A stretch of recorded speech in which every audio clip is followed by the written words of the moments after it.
Without my permission, 111 wedding invitations sent out by my family for my wedding. That sentence hadn't left my mind since the moment I pulled into the gravel driveway of my beach house in Cape Haven. The afternoon light filtered through the palm trees, casting familiar shadows on the ground, or at least that's how it was supposed to be. Instead, I was met with a completely foreign scene, as if the heart of my sanctuary had been ripped out and replaced with a stage set. 4 unfamiliar cars were scattered across the lawn where normally only my Jeep Compass and the old bikes I keep for occasional guests would fit. I stepped out of the car slowly, as if each movement could confirm an absurd reality, and it did. The sound of voices, too loud, too cheerful, carried from the back of the house, drifting along the side like an invasive hot wind. I followed instinctively, my feet sinking lightly into the damp earth beside the garden I had planted with my own hands. The small white fence that marks off my yard was wide open, and through it, I saw what made me stop breathing for a moment. A floral arch, draped in white tulle, had been erected between my 2 favorite trees. Folding chairs were lined up in perfect rows across the lawn, forming a central aisle. A white canopy glowed under the setting sun, and there was a flurry of people arranging centerpieces, carrying boxes and stringing up lights along the porch of my house. There, in the middle of it all, was my sister, Lena, clipboard in hand, orchestrating the scene with the ease of someone who's always had everything under control. "The lanterns need to hang down to the lowest branch, or else the effect doesn't work," she was saying to a guy wearing a cap that read Florida Events. Her hair was pinned up in a tight bun, and she wore a summer dress she usually saved for special occasions. At first, she didn't even see me. I stood still, like a forgotten extra on my own stage. It took me a few seconds to speak. "Lena?" My voice came out quieter than I expected. She turned around, and for a moment, I caught a flicker of surprise on her face, or maybe it was guilt, but it quickly morphed into a radiant smile. "Oh, Ellie, I'm so glad you're here. We need your opinion on the main table arrangements." She said it as if my presence was expected, as if I had been part of this all along, as if this whole thing was mine. "But what is going on here?" I asked, already feeling heat rising in my chest. Lena let out a soft laugh. "The wedding, of course. Didn't they tell you? Mom said she texted you."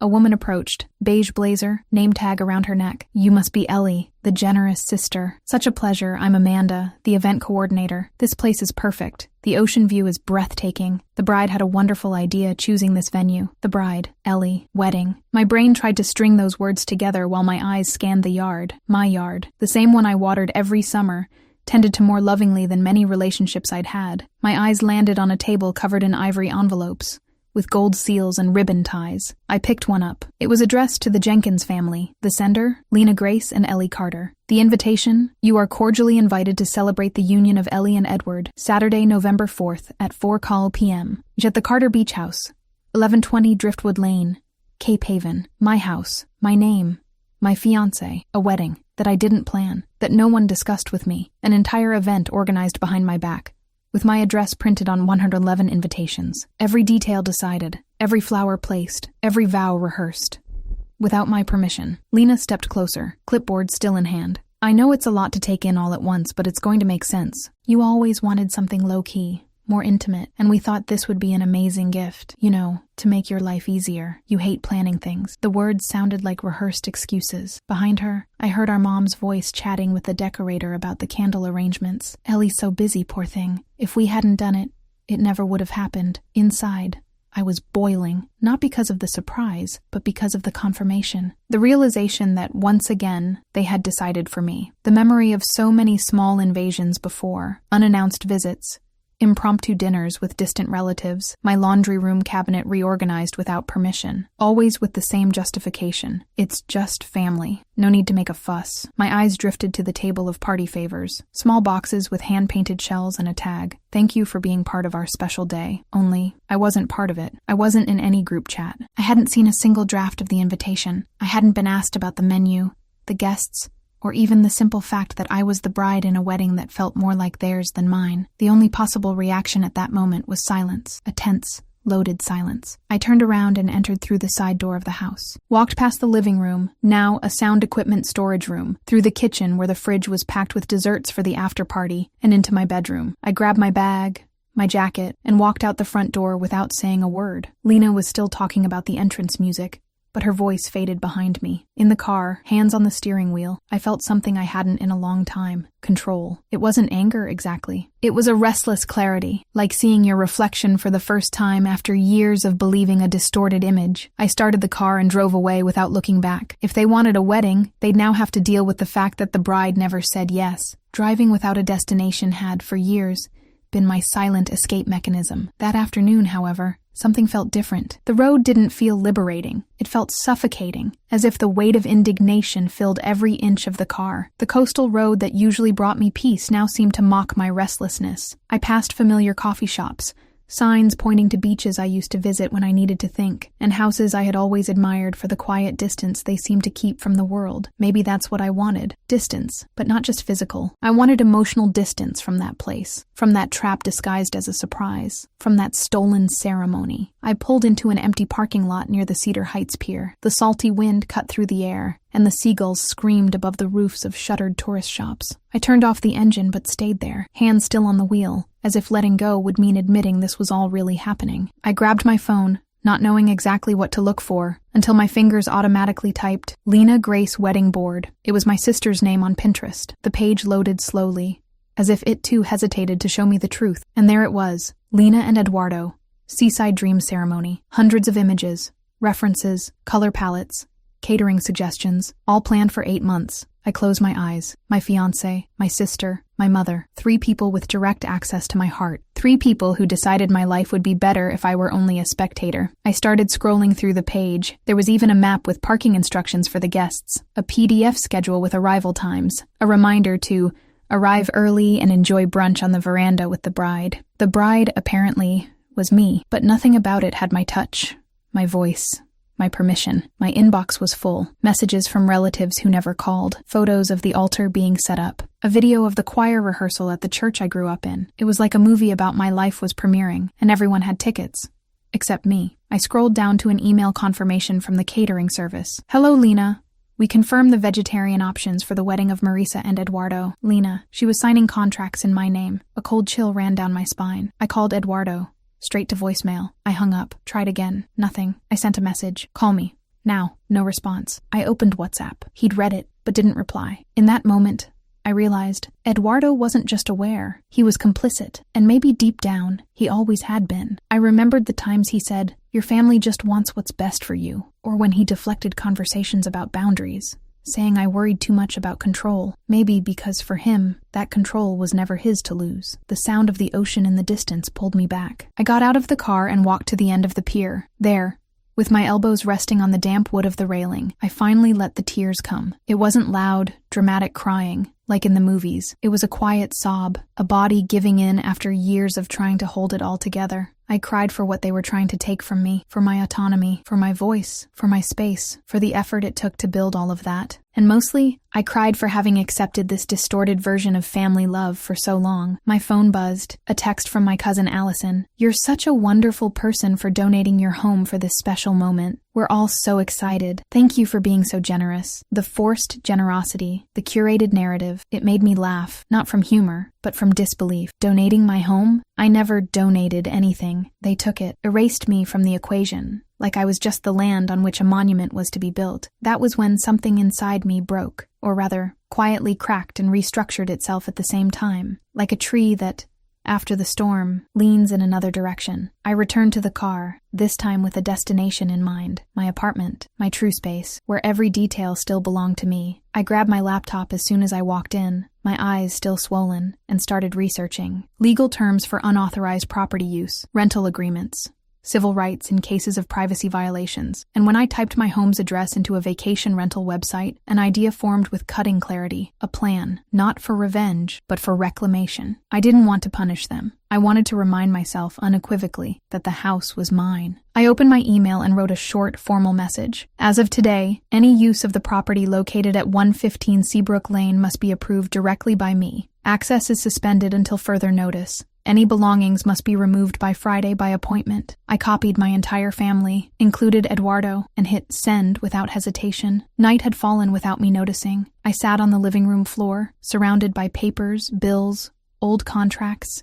and images of that now unrecognizable garden. I looked at the framed floor plan of the house on the wall and thought about everything it had cost me, in money, in time, in choices. It was more than a property. It was my emotional territory, my shelter, my symbol of autonomy, and they wanted to use it for a show that claimed to be mine, but never was, until now. I closed my eyes and took a deep breath. I knew the phone would start ringing, that the messages would come, that the accusations would surface. But in that moment, what I felt was something new. It wasn't fear. It wasn't guilt. It was resolve, as if finally my feet had found solid ground. My apartment, a small loft on the 3rd floor of an old building in Clearwater, had never felt as safe as it did that night. It was as if the walls knew my story and were offering me shelter so I could finally process the invasion I had experienced. I let my bag fall onto the couch and went straight to the desk. The laptop was still there, lid slightly ajar, and the screen flickered to life as if it knew I needed the truth. And I did, desperately. I sat down, took a deep breath, and typed, "Edward Lane Wedding Registry." The search took me straight to a pale blue page with a photo of us, taken 6 months ago on a trip to Charleston. I didn't remember approving that image for public use, nor did I recall registering anything. But there it was, a complete gift list,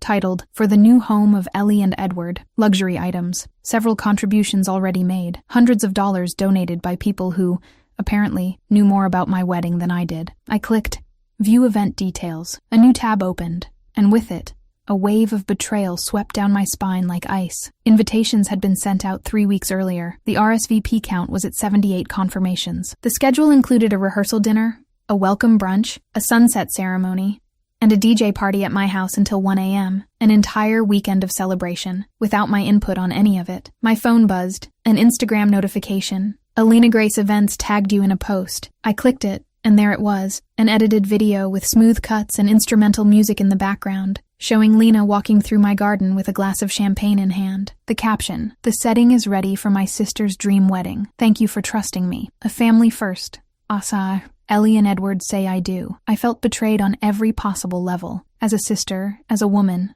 as the owner of my own story. Her trust in me, or her confidence that I would stay silent as always. That's when I understood the emotional weight of that invasion. It wasn't just about physical space. They weren't just using my home. They were rewriting my personal narrative as if I didn't matter. As if my only role was to provide the setting and smile for the pictures. I opened Edward's messages, several archived texts. A missed call from 3 days ago. No mention of the wedding. No attempt to include me. Just silence. Driven by a pain that needed answers. I dug through old conversations with my mother, and there they were, my ignored messages, asking about family gatherings I was never invited to. Snippets where she said things like, "Edward needs a woman who's more decisive." It all started to make sense. It wasn't an accident. It was deliberate. A carefully crafted family narrative where I was just a supporting character. The wedding, then, was merely the climax of a story written without me. I entered a family group chat I usually keep muted, and there they were, dozens of messages, photos of the setup, rehearsal videos, comments about how beautiful the ocean will look on Saturday. One sentence cut through me like a blade. "Ellie still can't believe the house became available. It was God's hand. Available? It never was. They just assumed, decided, and took my silence as consent." In that moment, I understood. They hadn't consulted me because they were sure I wouldn't react, that I would, as always, yield. And for years, that's exactly what I had done. Gave up space, time, money, words. Let them build a more convenient version of me. The good daughter, the understanding sister, the discreet woman. But that Ellie, the one who accepted everything in silence, no longer existed. I closed the group chat, opened Google Docs, and started writing. Not an open letter, not a rant, a plan. Structured, cold, logical, and irreversible. They thought they had everything under control, that I wouldn't dare be the discordant voice in the orchestra they were conducting. But they were wrong. And for the first time, I would be the one setting the tempo of the next note. If you made it this far in the story, it's because something in you has also been ignored, manipulated, silenced. Don't let it slide. Like this video, share it with someone who needs to hear it, and subscribe to the channel. The story is far from over, and you deserve to hear every part. I went back to the document, typed slowly, an email addressed to the event company, another to the local real estate agency, and a third to my friend Cassidy's law firm. I didn't know what the weekend would bring, but I was sure of one thing. For the first time in a long while, I would be heard. His call came at 7:43 the next morning. I was still in the kitchen, holding my coffee mug with both hands, staring blankly out the window above the sink. The phone buzzed once on the counter. Edward. I answered without thinking, but said nothing. On the other end, he stayed quiet for 3 seconds, maybe surprised that I hadn't opened with a "Hi, love," like I always did. Finally, he spoke. "Ellie, I think we need to talk. The irony of that line almost made me laugh. Now he wanted to talk? After an entire wedding planned without me? After seeing my name on invitations I never approved? On websites I never visited? I stayed silent. He sighed, like someone bracing for a tough meeting. I should have told you sooner. I know. It's just, your family was so excited, and your mom said she wanted to spare you the stress, that if it were all a surprise, it would be more special. I stared at the cracked ceramic of my mug, running my finger over the fracture, as if that could contain what I was feeling. You knew from the beginning? I asked, my voice low, almost colorless. Yes, the answer came without hesitation. But I thought you'd like it. You always said you didn't want the hassle. That planning this kind of thing tired you out. My blood ran cold. Tired? Not wanting to plan a wedding without emotional support turned into laziness? He didn't respond. I paced slowly around the living room. How many invitations did you personally hand out? I asked. 11, he admitted. In person, 11. 11 invitations delivered with the smile of someone acting with permission. 11 silent confirmations that he was, in fact, comfortable with erasing me from the equation. Did you read Lena's message yesterday?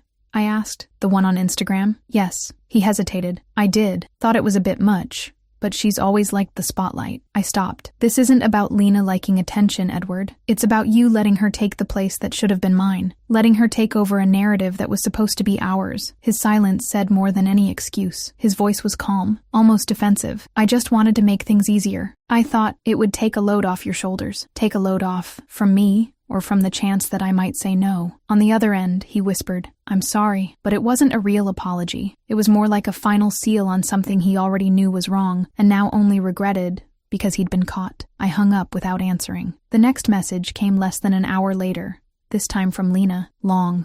Emojis, trying to sound casual and loving at the same time. Ellie, don't freak out. It was all done with love. We just wanted to spare you the chaos of guest lists, catering, venues. Mom said this was the perfect chance to finally get this wedding going. And the beach was right there. Your house is beautiful, Edward agreed. I thought it would be a gift. It wasn't a gift. It was appropriation of time, space, affection, narrative, and for the first time, I allowed myself to feel the anger the way it deserved to be felt. Not as tears, but as a sharp conviction. I didn't owe anyone anything. That afternoon, the email from the law office came through. Cassidy had been efficient, as always. Attached is a draft of a formal notice to prevent unauthorized use of your property. It's your house, Ellie. You can, and should, set the terms for any use. Want me to send it formally, or would you prefer to deliver it in person? I stared at the screen for several minutes. The idea of delivering it in person cut through me like a blade. Part of me wanted to avoid the scene. Another part wanted to look them in the eye and say, it's over. I chose the latter. The next day,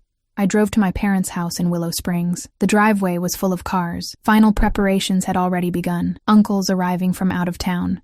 Cousins staying at Grandma's. The whole neighborhood seemed to be breathing that wedding. I knocked on the door, and my mom opened it, surprised. She wore a floral dress and a thin headband in her hair, like she was the maid of honor herself. Ellie, so glad you came. We were getting worried. She tried to hug me, but I stepped back. I came to deliver this, I said, handing her the envelope. She read the heading, and her expression shifted. What is this? A legal notice. The house in Cape Haven is unavailable. Any attempt to hold any event there will be considered trespassing. The guests need to be informed immediately. Ellie, don't do this. It's your wedding. Your sister spent months on this. You can't destroy it over pride. I'm not destroying anything. I'm just claiming what was always mine. The right to decide over my own life. Her voice faltered. We were just trying to help. Helping doesn't include lying or using someone else's name as a cover for a project you wanted to control. Behind her, I heard Lena coming down the stairs. Ellie, please. No need to be so drastic. The beach is already booked, the florist confirmed. The desserts arrived yesterday. I took a deep breath. None of that obligates me, and you know it. Edward is on his way here. He wants to talk in person. There's no more talking. He erased me from our own wedding. For the first time, I saw my mother's face lose all its color. The idea that the good, sweet, obedient daughter might be immovable seemed to shatter everything she thought she knew. You're really going to do this? Go against your family? You went against me first. I walked out with steady legs. In the car, I called Cassidy and asked her to send the formal copies to the vendors. Then I wrote a mass email to every guest whose contact I could find. Dear all, I regret to inform you that the ceremony scheduled to take place at my residence was organized without my consent. I apologize for the inconvenience and appreciate your understanding. Ellie Carter. When I clicked send,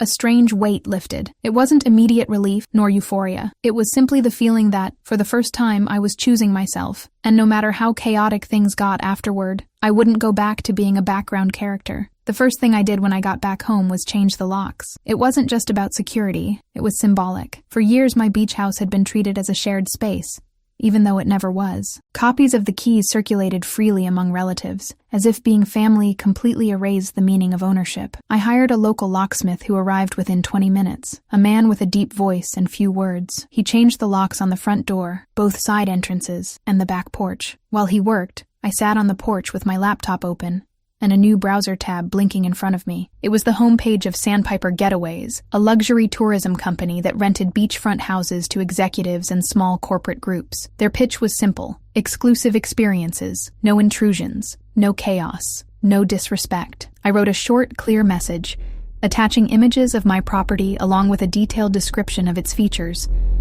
I emphasized the ocean view, prime location, and the large garden with direct beach access.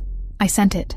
3 hours later, I got a reply. We have a client interested for the weekend of November 4th. Can you confirm availability? I took a deep breath. The day of my wedding, I confirmed. That night, I went to sleep with a slight tension in my shoulders, as if still expecting an emotional ambush. A phone call, a surprise visit, but the phone stayed quiet. So did the house. For the first time in a long while, I slept feeling like the space was truly mine. The next morning, I went to visit my closest neighbor in Cape Haven, Evelyn, a soft-spoken woman with watchful eyes. She was 73 years old and spent half the year there, growing lavender and listening to old-time radio. I rang the doorbell gently. She opened the door wearing a floral apron and a surprised smile. "Ellie, what a lovely visit. Is everything okay?" I told her about the plans for the weekend, about the impromptu wedding, about the misuse of my property, and I asked, in the gentlest tone I could muster, "If you notice any movement before Saturday, cars pulling up, people trying to come in, could you let me know?" She nodded slowly, with quiet understanding. "Don't worry, dear. I've seen enough in this neighborhood to know when someone's trying to walk all over someone else." I left there with a silent network formed. Evelyn would be my eyes on the street. Cassidy,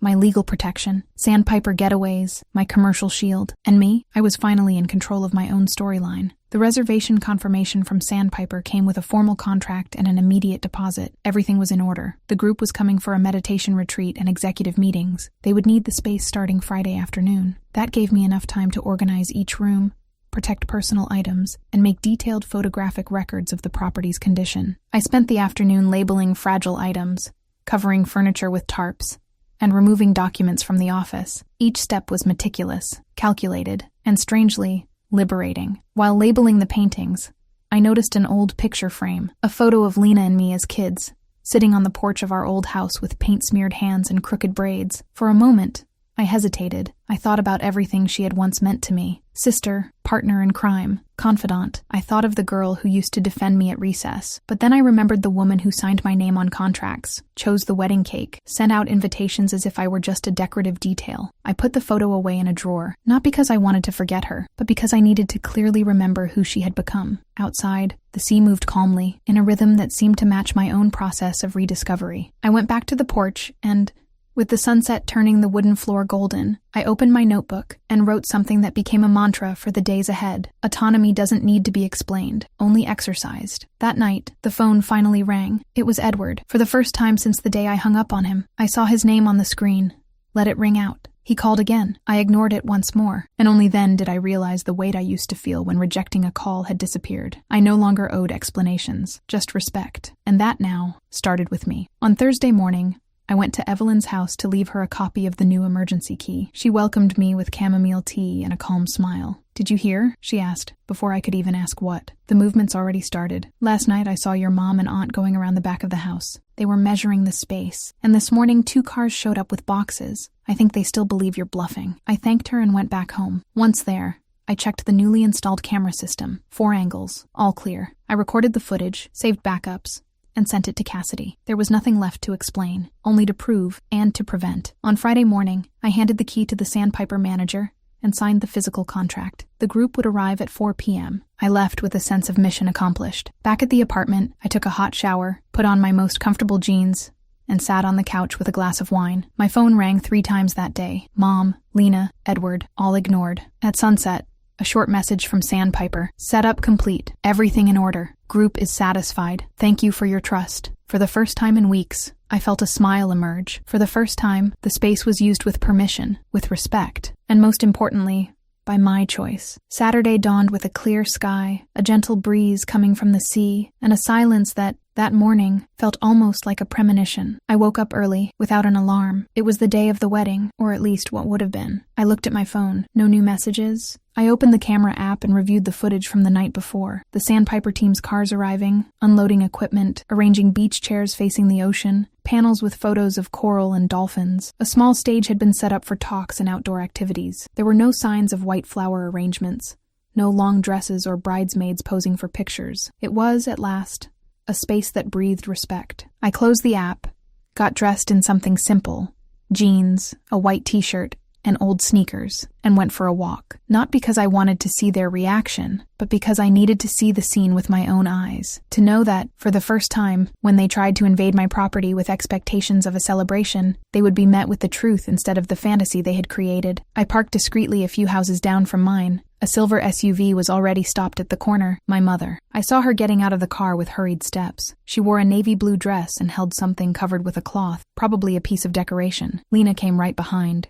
in low heels and a tightly styled bun. She was on the phone, gesturing. By the movement of her mouth, she looked impatient. Across the street, I also saw the florist's truck arriving. 2 men got out with stacked boxes of flowers. For a few minutes, I just watched the ballet of hurried, confident movements, as if everything was perfectly in order, until the first Sandpiper employee, with a visible badge on his chest and a clipboard in hand, intercepted my mother. I couldn't hear from a distance, but the gestures were enough. First, the employee pointed to the document. Then came the subtle arch of my mother's eyebrows. She looked at the paper, then at the man, said something. He replied calmly. Another exchange. Then Lena approached. Her face hardened before she even heard the explanation. She tried to argue, pointed at the entrance. The employee stood firm, showed the contract. At one point, Lena turned her body and pointed her index finger at him, a sharp, clipped gesture, but he didn't flinch, just crossed his arms and waited. My phone buzzed, a text message. It was Evelyn. They're here. The scene is exactly what you expected. They're furious. The employee was professional, but your sister's on the verge of a meltdown. I smiled involuntarily. It was as if Evelyn was narrating my own script. 2 more cars arrived, one with my Aunt Margot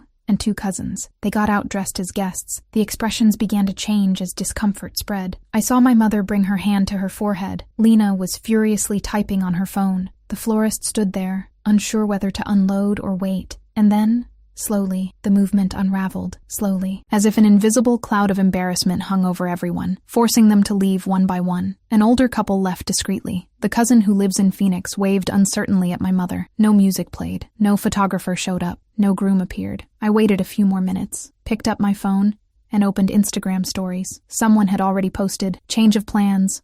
Ceremony postponed, but love remains. Family first." It was the kind of message that used to make me feel guilty. But now, it just seemed like another cover-up, a final attempt to keep the facade intact. Early in the afternoon, the call came. It was Lena. I answered, not because I wanted apologies, but because I needed to see how far she would go. "You did this," she began, with no introduction. "You embarrassed everyone." Her voice was firm, but it trembled between the lines. "You planned all this just to get revenge. Do you know how many people were on their way? Do you know how much money was invested? And you sabotaged everything because of your ego." I let the silence stretch for a few seconds. Then I spoke slowly. "I wouldn't sabotage something I never approved. You created an event in my name, in my house, with my fiancé, all without my permission. That's not ego, Lena. That's justice." She scoffed. "I can't believe you're making it sound like you're the victim." "Because I am," I replied. "And you, whether you like it or not, are the one being confronted with reality." She didn't answer, just hung up. In the late afternoon, I went to Evelyn's house to drop off a cake I had promised. We talked on the porch as the sky turned orange. "They never imagined you'd have the courage," she said, sipping her tea. "You were the flexible link in the family, and today, for the first time, you broke the chain." I smiled, not out of pleasure, but out of relief, of recognition, of acceptance. The contract with Sandpiper was still solid. The retreat guests were enjoying the evening with yoga classes and natural juices. My phone kept buzzing with calls I didn't intend to answer, and my heart, at last, was beginning to beat to a new rhythm. Sunday dawned with a cloudy sky and a cold wind blowing in from the sea, as if even the weather had decided to distance itself from the party that never happened. I was on the apartment balcony, wrapped in a blanket, with a cup of tea in hand, and my phone on silent mode since the night before. On the screen, 15 missed calls, 11 voice messages, various notifications, my mom, Lena, Edward. Even aunts I hadn't spoken to in months suddenly seemed eager to talk. All the messages carried the same tone: surprise, indignation, and an invisible thread of reproach. Family is like this. You didn't have to go that far. There were other ways to handle it. You broke your mother's heart. I tapped on a voice message from Aunt Carol. Her voice was choked,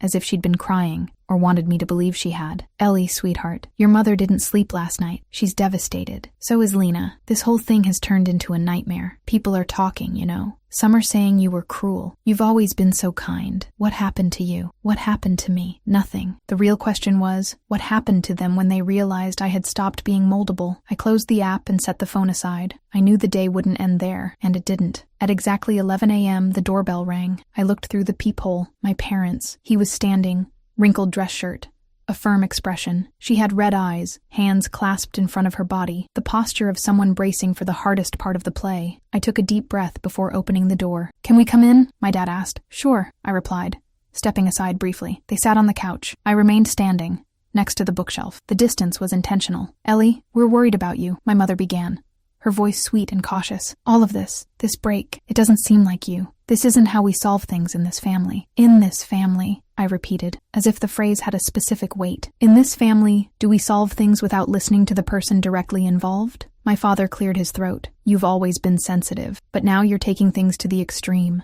What you did was extreme. You signed my name, used my house, planned an entire wedding without asking me. That's not love. That's disrespect disguised as tradition." My mother straightened her back. "But it was for you. We wanted to help. You've never been the type to chase after these things, Ellie. And Edward?" He seemed confused. "I thought we could make things easier for you." "You thought. You decided. You executed. Without me." My father sighed. "We have a reputation. It's not just about the wedding. It's about how everything looked. People are already talking. Some relatives felt humiliated. There it was. The real discomfort, the exposure, the public shame, the breaking of the perfect family narrative. What about me?"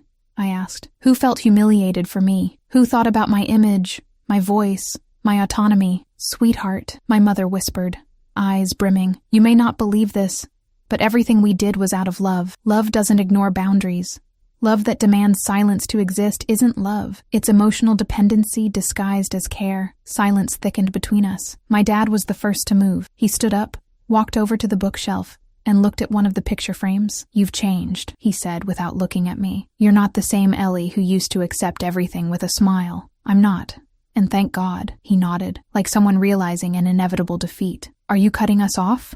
my mom asked, her voice tight with restrained panic. "Is that it? Are you breaking ties with the family?" "I don't want to cut anyone off, but I won't keep pretending certain things are normal when they never were." She stood up too, looked around, maybe trying to recognize the grown daughter who now lived there. "Lena is devastated. Lena tried to control my life and lost control. Devastated is someone who's been confronted for the first time with a boundary." My dad stepped closer. "Ellie, think this through. We can find a solution, maybe reschedule somewhere else. No arguments. There won't be another ceremony, Dad. Not the way you imagined, not with you setting the rules." They looked at each other, as if realizing they were no longer in charge, as if the script they'd rehearsed so many times had been torn up right in front of them. "I want to keep in touch," I added. "But from now on, it will be based on a new rule: respect." My mom cried for real this time, or at least let herself feel something other than self-protection. "I didn't see this coming. Of course not, because you never really looked at me." Before they left, my mother turned to me. "Will you regret this?" "No. For the first time, I feel like I'm not betraying myself." They left in silence. Later that afternoon, I got a notification, a message from Edward.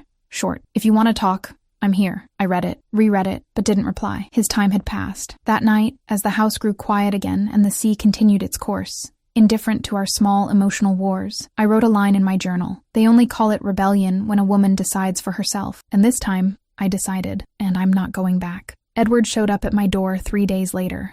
No warning, no message. He just rang the bell at 6:23 p.m., as if he still had the right to show up uninvited. I was already expecting it. Not exactly at that moment, but I knew he'd come, and that he'd try to fix everything with that same conciliatory tone he used whenever he wanted to avoid uncomfortable truths. The doorbell sounded almost delicate, just like he used to be. But nothing about that arrival was kind. It was just another step in the attempt to reclaim a story that no longer belonged to him. I opened the door with the calm I had practiced over the past few days. He was there, wearing the leather jacket he always put on when he wanted to seem self-assured, but his eyes gave him away. It wasn't confidence, it was uncertainty. He looked at me with a half smile, like he was trying to feel the ground. "Can I come in?" I slowly shook my head. I'd rather you stay out here. This'll be quick. He nodded, like someone swallowing rejection, took his hands out of his pockets and crossed his arms, the gesture he made only when he felt vulnerable. I messed up, badly, and I don't want to pretend I don't know that, but I wanted to hear you, to know what you're feeling, if there's still room to talk. His words came carefully chosen, like each one had gone through internal screening before being spoken. But I didn't need delicacy in that moment. I needed clarity. You didn't listen when it mattered, Edward. Now you want to hear what's left. He lowered his eyes. I let things get out of control. I let your family take over something that was supposed to be ours. I thought it'd be easier. Easier for who?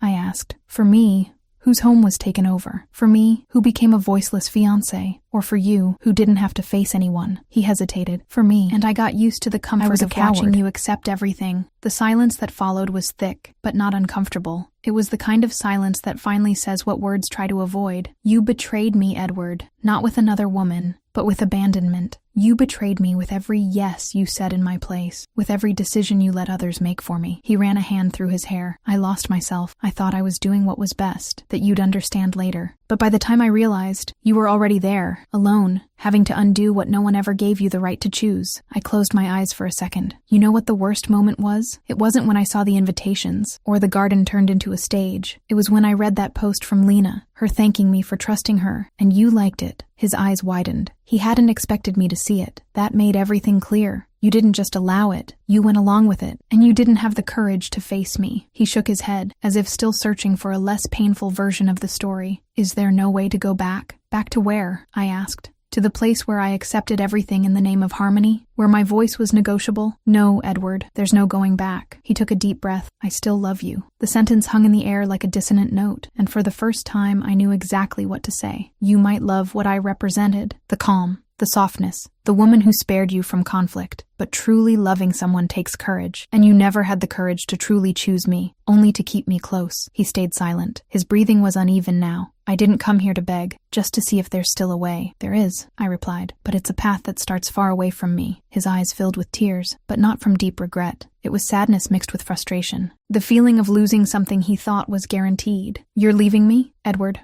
I was left a long time ago. I'm just acknowledging it now. He nodded slowly, like someone finally understanding the final verdict. Took a step back. You deserve someone who truly sees you, and you deserve to learn what that means before trying again. He turned and walked slowly to his car, the same car that months ago used to pick me up with flowers on the seat. Now, he left with empty hands, and maybe for the first time, a full conscience. I closed the door calmly. No drama, no rush, just with the steadiness of someone who knows that ending a cycle isn't losing. It's surviving others' expectations to finally be born into yourself. That night, I sat on the living room floor and opened the notebook where I'd been writing everything since the beginning. I wrote a single sentence. Freedom never screams. It whispers when fear goes quiet. And for the first time, I heard the whisper clearly. The following Sunday dawned quieter than the others, a different kind of silence. Not the silence of avoidance, nor denial. It was the silence that comes after the storm, when the ground is still damp, but the air already carries promise. The house in Cape Haven, which until a week ago felt occupied by other people's wishes, was now full of me. The flowers had been replaced with fresh lavender, the chairs arranged with care, by my own hands. The spaces rediscovered with respect. I spent the morning organizing documents,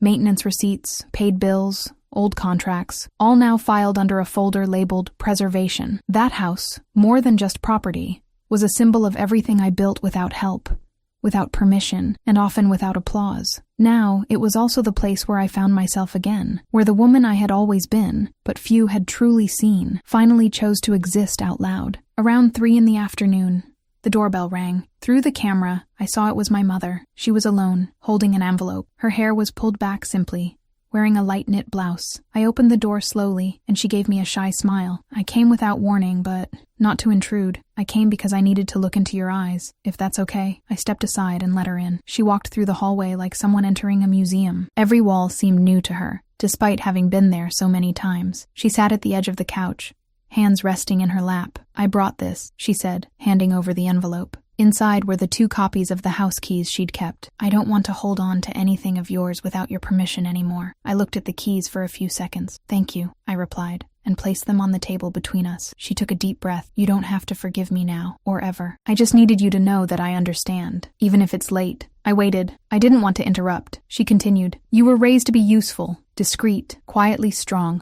I said it so many times I forgot I was teaching you to disappear. When I saw what you did, I was angry. But not because you were wrong, because I would never have had the courage to do the same. Her words fell like calm stones into the lake of my memory. There was no defense in them, just surrender. She lowered her eyes. Lena is still hurt. She feels rejected, and it will take time for her to understand. I know, I replied, but it's no longer my job to fix how she feels. She nodded, quiet tears rolling down her cheeks. It's hard to accept that our children grow up, especially when growing up is a message that something was wrong before. She stood up gently. Can I use the bathroom before I go? I smiled. Of course. And in that moment, I realized her visit was more than an apology. It was a real attempt at rebuilding, but this time, following the right rules. When she left, the house remained calm. I made tea and sat on the balcony with my journal on my lap. I wrote, "Maturity begins when you realize it's not your job to keep others comfortable with your lack of boundaries." The next day, I sent a simple email to the family. Subject, New Visiting Guidelines, Carter Beach House. Message, "Hello.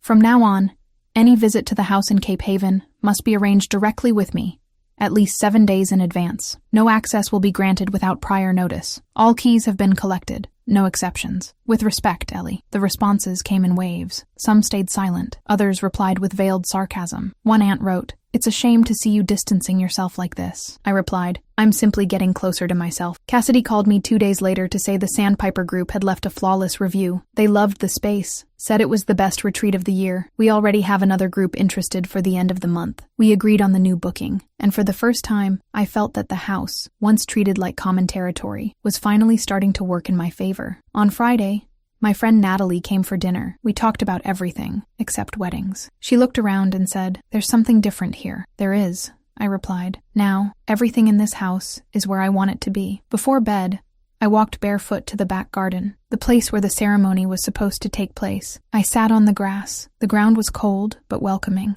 Above me, the clear autumn sky. I closed my eyes and whispered a sentence, with no one in particular in mind. "If I ever get married, it'll be on my terms. No fake audience. No imposed flowers, no sacrifices disguised as love." It wasn't a promise of solitude, it was a promise of loyalty to myself. 6 months have passed since the day I turned down an entire wedding that had been planned without me. Spring arrived slowly, as if respecting the pace of things. And I, for the first time in years, learned to live within myself without needing to ask for permission. The house in Cape Haven is still my refuge, but now, more than ever, it reflects who I am. The walls have new colors, soft tones, chosen by me, without anyone trying to impose trends. The front porch has a new swing, and the garden, once designed to impress others, now blooms the way I like it. Simple, authentic, unpretentious. Sandpiper renewed the lease. The house has become a sought-after space for silent retreats, creative writing sessions, contemplative weekends. Guests write thank you notes. They say they feel a peace there they didn't know they were looking for. I always smile when I read those messages, because that peace is mine. What they're feeling is the trace of my rebuilding. My mother and I are talking again, slowly. The meetings are brief, but real. She calls before she comes, waits for confirmation. And when she arrives, she asks if she can come in. These gestures, so small, have become huge. They're the language of repair. Lena hasn't reached out directly yet, but she sent a birthday card, handwritten. It said, "I hope you're doing well. Sincerely." It wasn't affectionate, but it was a start. "Edward, I heard from a mutual friend that he moved to Austin.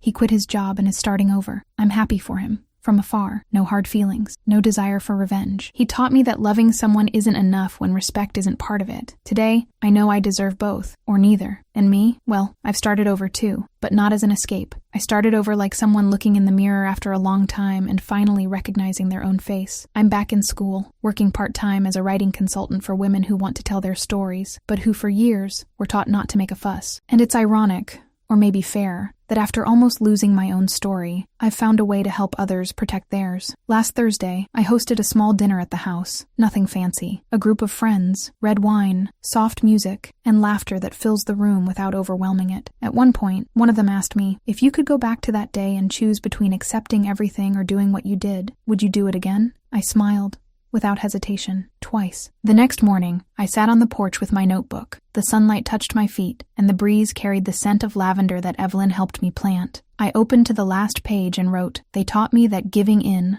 was love. I learned that loving myself is the only way to truly love others. This house isn't just a place. It's my body shouting back, now I exist. I closed the notebook, took a deep breath. The house was silent. A silence that didn't demand, didn't weigh, didn't hurt. A silence that now spoke my language. And it was there, with the world finally at the right volume, that I knew I hadn't lost anything. I had found myself.